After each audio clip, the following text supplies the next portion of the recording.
เสร็จเป็นเลkahit penahijen Leidang lengahun jiteng Kaden ka chantai tin Guthimin ka naka kabjihin lade Tanapan tu ka jateng kipa Valjein ka no Guya binji Nagel dojiye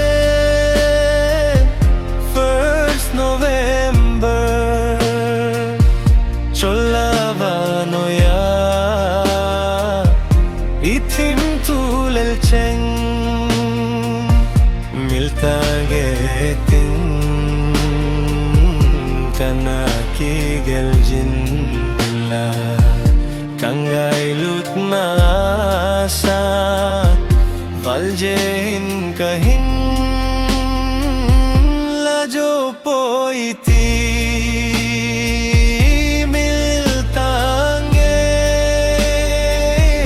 Kangay osiksi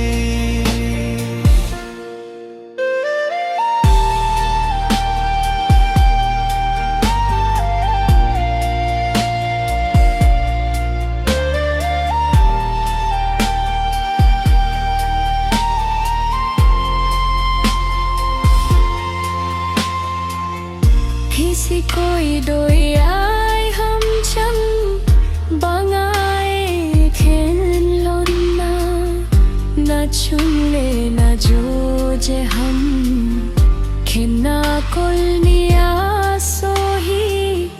लुम तुप मोल सो दिल नहीं न तेपन गिल हूँ लुम से जो ही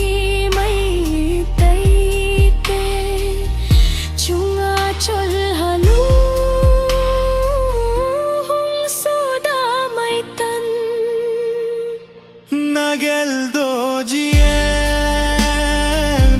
First November Chol hava loira Yai thin dul cheng Miltange tin Kana ki giljin ya Kangay lut na Valjein kahin Lajo poiti Tim kanga Kangay usiksi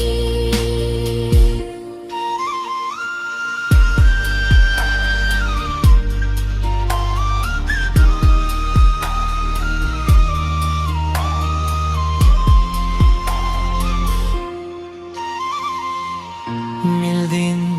hajung le boy Iba kalo dim ham Nay logen thay xin thêm Na zolung hay julo na Ham jang pan na kin nay na Nalay gilgain henu Tiana hin ko Teng le nei hin